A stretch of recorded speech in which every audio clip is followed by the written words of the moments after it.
Vous écoutez Europe 1. Il est 6h. Europe 1 matin.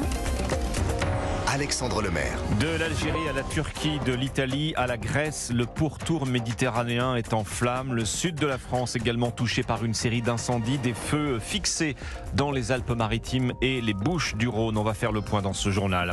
En Haute-Corse, 2 foyers particulièrement virulents autour de Pigna et de Corbara. Une centaine d'hectares sont partis en fumée.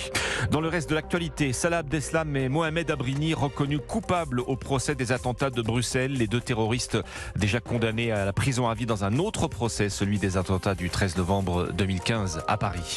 Dans ce journal également, l'embarras d'Édouard Philippe après les déclarations d'Emmanuel Macron. Le maire du Havre fait tout pour rester à distance de la Macronie. Et puis le sprint final est donc lancé à 1 an tout juste de la cérémonie d'ouverture des Jeux de Paris 2024. Europe 1 a assisté à la présentation de la torche olympique avec un invité surprise.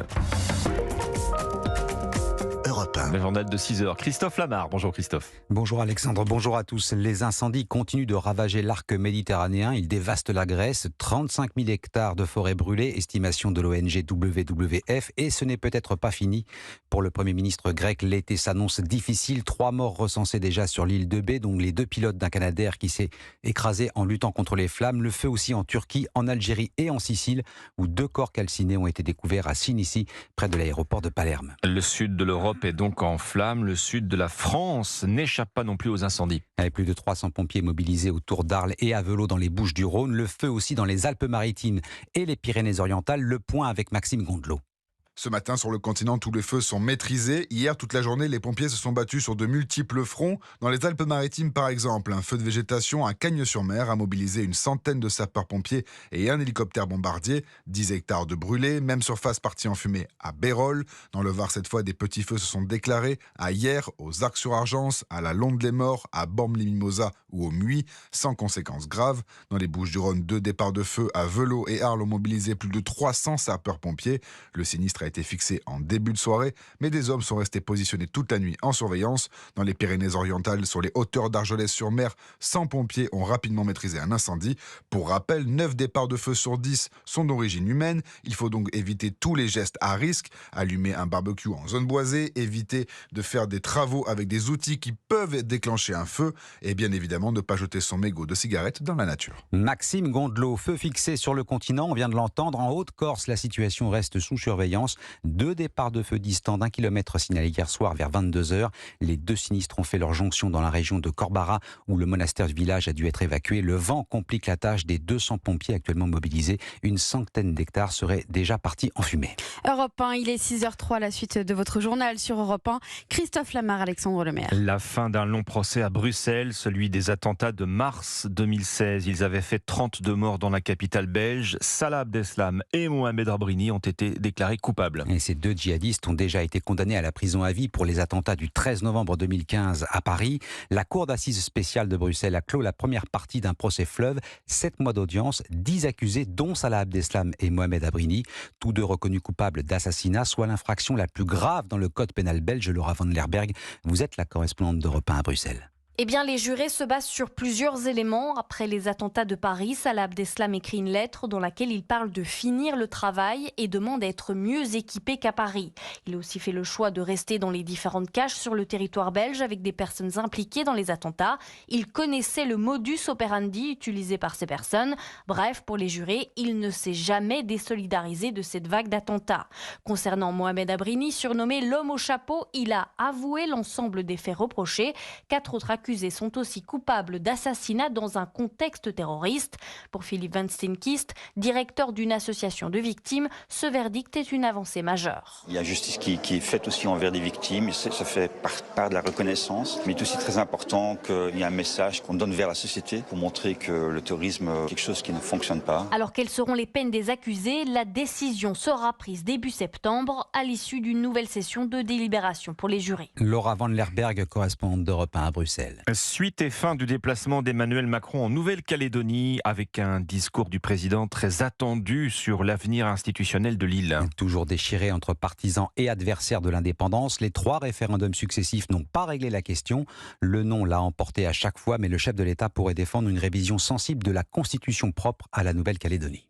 On en vient maintenant, Christophe, à cette petite phrase prononcée hier par Emmanuel Macron à propos d'Édouard Philippe. C'est un ami, a glissé le président, qui l'imagine comme l'un de ses successeurs potentiels à l'Élysée en 2027.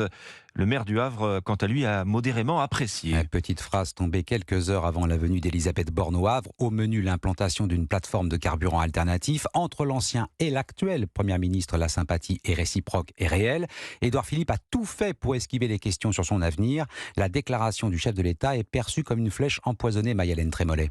Oui, durant la visite de la Première ministre dans sa ville, le leader d'Horizon a montré des signes visibles d'agacement face aux questions répétées des journalistes. Après la sortie d'Emmanuel Macron, Édouard Philippe a tenté tant bien que mal de balayer ce soutien présidentiel par une réponse évasive. Lorsque j'étais Premier ministre, je m'étais fixé une règle consistant, lorsque j'étais en déplacement, à ne traiter que du sujet qui faisait l'objet du déplacement. C'était une bonne règle.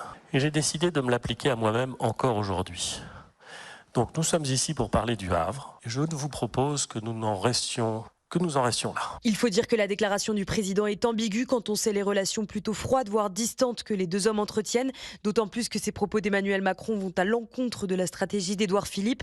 Le maire du Havre cherche à se démarquer du chef de l'État depuis plusieurs mois pour s'imposer sur la scène politique comme leader indépendant. L'ancien Premier ministre s'apprête entre autres à publier à la rentrée un nouveau livre sur le thème de l'éducation. Une initiative qui s'inscrit dans une stratégie de rupture vis-à-vis du président afin de prouver qu'il peut proposer un autre cap pour 2027. Maï-Hélène Trémollet du service politique d'Europe 1. Et on fera réagir à 8h15 sur Europe 1 mon invité politique, l'un des fervents soutiens d'Édouard Philippe, Arnaud Robinet, le maire Horizon de Reims, qui pousse quant à lui pour une candidature d'Édouard Philippe en 2027. Les chiffres du chômage reflètent-ils exactement la situation du marché de l'emploi ? On tente de répondre à cette question ce matin sur Europe 1. Le ministère du Travail les publiera à midi pour le 2e trimestre. Pour rappel, le taux de chômeurs était de 7,1% sur les 3 premiers mois de l'année, du jamais vu depuis 40 ans. Mais dans la réalité, on s'aperçoit que de nombreux Français en âge de travailler sont sortis des radars du Pôle emploi, pas comptabilisés tout simplement. Barthélémy Philippe, c'est ce que l'on appelle le halo du chômage. Eh bien oui, ce halo regroupe 2 millions d'actifs. Ils souhaitent trouver un emploi. Pour autant, ce ne sont pas des chômeurs au sens du BIT, le Bureau international du travail, car les critères de l'organisation sont très stricts. Yves Jauneau, spécialiste du marché du travail à l'INSEE. Alors ils ne sont pas chômeurs pour plusieurs raisons, soit parce qu'ils ne recherchent pas d'emploi activement, soit parce qu'ils ne sont pas disponibles. Un chômeur au sens du BIT doit pouvoir débuter un emploi dans un délai de 2 semaines, mais aussi avoir cherché du travail durant le mois écoulé. Et si les femmes jeunes et peu diplômées sont surreprésentées, le halo du chômage regroupe des profils très divers. On a à la fois des personnes plutôt diplômées qui sont très proches de l'emploi, des personnes qui ne sont pas en recherche d'emploi car elles sont découragées, plutôt des personnes peu diplômées. Et puis, des personnes qui ont des enfants ou des personnes à charge, elles n'ont ni le temps ni la disponibilité d'occuper un emploi. Et selon l'INSEE, près de 13% des actifs de 15 à 64 ans étaient soit chômeurs, soit dans le halo au premier trimestre 2023, ce qui représente au total 4,2 millions de personnes. Barthélémy Philippe du service économie d'Europe 1. C'est une première aux États-Unis. Le Congrès américain va débattre en public de la présence des ovnis. Le cinéma, la littérature et aujourd'hui les réseaux sociaux continuent d'alimenter cette source de fantasmes et de peur. Les extraterrestres sont-ils parmi nous ? La commission d'enquête parlementaire veut en avoir le cœur net. Elle va donc entendre 3 témoins susceptibles d'apporter des preuves à Viva Fried. Vous êtes la correspondante d'Europe 1 aux États-Unis. Oui, un des témoignages très attendus devant le Congrès, car si l'année dernière ce sont les officiels du Pentagone qui avaient témoigné en mode circulé, il n'y a rien à voir. Aujourd'hui, ce sont 3 lanceurs d'alerte qui vont être entendus, dont un ancien responsable des services de renseignement américains qui affirme que les États-Unis ont récupéré des véhicules d'origine non humaine. Et pour le président de la commission qui va auditionner les témoins, le républicain Tim Burchett, les autorités auraient comploté pour cacher l'existence d'extraterrestres. Il y a beaucoup de gens qui ne veulent pas que la vérité émerge. C'est ridicule. Soit ils existent, soit ils n'existent pas, mais ça perd l'hypopète. On va aller au fond des choses, quelle que soit la vérité. Les Américains méritent de le savoir. savoir. La vérité, qui est donc pour l'instant toujours ailleurs, devrait être révélée. De son côté, le Sénat américain veut faire passer un amendement pour déclassifier les informations relatives aux ovnis, ou plus exactement aux PAN, comme on les appelle maintenant, les phénomènes anormaux non identifiés. Pour une fois, démocrates et républicains au Congrès sont d'accord sur la question. Et ça relève vraiment de la science-fiction. Aviva Fried, correspondante d'Europe 1 aux États-Unis. Tiens, on reste aux États-Unis et ce n'est pas de la science-fiction. La Banque centrale américaine devrait à nouveau relever ses taux. On parle de 25 points de base, soit 0,25%. Décision attendue dans la journée. Il s'agirait de la 12e hausse depuis plus d'1 an. Toujours le même objectif, ramener l'inflation à 2%. Elle est actuellement de 3%. Nous sommes le 26 juillet, Christophe, ce qui veut dire à 1 an exactement de la cérémonie d'ouverture des Jeux Olympiques de Paris. À Paris, centre du monde pendant près d'1 mois, 7 millions de billets déjà écoulés, il en reste encore 3 millions sur le marché. Les prix très élevés n'empêcheront pas la ferveur populaire, il y aura les fan zones et bien sûr cette cérémonie d'ouverture sur la scène. Le point d'orgue, ce sera entre autres le passage de la flamme. Elle a été présentée hier sur une péniche avec un invité surprise à bord. Oui, reportage Antoine Bienvaux. Difficile de faire mieux pour présenter cette torche olympique puisque c'est le recordman du monde du 100 mètres, Usain Bolt, 8 fois champion olympique, qui a brandi le fameux flambeau à bord de cette péniche qui a traversé Paris sur la Seine. La star jamaïcaine très enthousiaste de participer à l'événement. J'ai hâte de vivre les Jeux Olympiques l'année prochaine. J'y serai, je serai avec ma famille aussi, pour que mes enfants puissent vivre les JO. Je souhaite aux athlètes le meilleur. Je sais que vous travaillez dur. Merci beaucoup. Usain Bolt qui ensuite, en compagnie de Tony Estanguet, a présenté la torche aux centaines de fans réunis devant la Tour Eiffel. Une ambiance folle avec des drapeaux français dans tous les sens et des Allez les Bleus qui ont résonné pendant plus de 30 minutes accompagnés d'une fanfare. Les Jeux ont beau débuter dans 1 an, la ferveur est déjà bien présente dans la capitale. Reportage Antoine Bienvaux et vous l'aurez noté bien sûr, cérémonie d'ouverture le 26 juillet 2024. Et si on veut être très précis, c'est pas dans 365 jours, c'est dans 366. 366, vous avez raison de le préciser, effectivement, un bisextile. Merci Christophe Lamar, 6h12, on reste avec les sports. Et avec le journal des sports de Lucas Courtin. Bonjour Lucas. Bonjour Alexandre. Du football d'abord avec les débuts de la tournée au Japon du Paris Saint-Germain. Et des débuts mitigés pour le PSG. Hier, les Parisiens ont concédé le match nul 0-0 face au club d'Al Nasser, emmené par un certain Cristiano Ronaldo. Les hommes de Luis Enrique ont largement maîtrisé cette rencontre, à l'image de la défense, avec les nouvelles recrues Lucas Hernandez et Milan Skriniar. En revanche, les occasions de marquer ont manqué, même si le jeune Noah Lemina a tenté d'animer l'attaque parisienne sans succès. Pour Danilo, ça reste un bon match face à un meilleur adversaire que le Havre il y a 5 jours. C'était un match plus costaud, plus physique. Les conditions, il avait chaud, très chaud, mais ça va, on a fait un bon match. Malheureusement, on n'a pas marqué, mais c'est quand même un bon match. La prochaine rencontre du PSG, ça sera vendredi à midi face à l'équipe locale d'Osaka.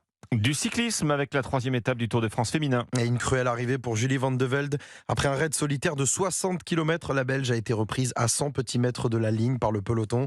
Finalement, la victoire s'est jouée au sprint et elle est revenue à Lorena Wiebes. La sprinteuse néerlandaise devance sa compatriote Marianne Vos et sa coéquipière Lotte Kopecky, qui conserve donc son maillot jaune de leader.